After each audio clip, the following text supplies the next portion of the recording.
Hi everyone. In this video we will see different components and different pressure systems of the anesthesia machine.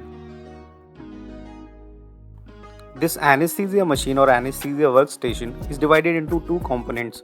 First is electrical component, which includes master switch, power backup, power failure indicator, electrical sockets and the circuit breaker.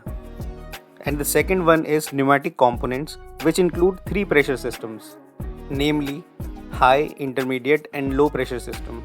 High pressure system receives gases from cylinders at high pressure, example oxygen at 2200 psi and nitrous oxide at 745 psi.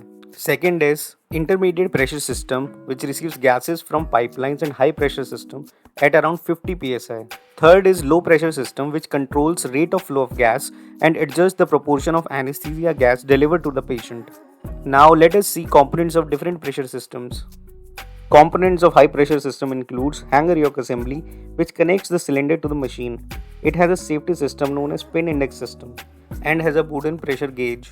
It also has a first pressure regulator, which reduces the high pressure from gas cylinders to a constant lower pressure of around 45 to 60 psi.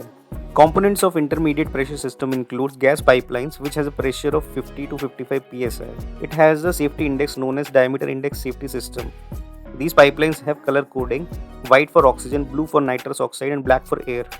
Other components are emergency oxygen flush and second pressure regulator, which reduces the pressure of oxygen to 14 psi and nitrous oxide at 28 psi. Components of low pressure system includes vaporizers, the devices which converts liquid anesthetic agents into gases, common gas outlet and the breathing circuits. Flow meters are also a part of low pressure system. If you find this video informative, then like, follow and share this video with your friends. Thank you for watching this video.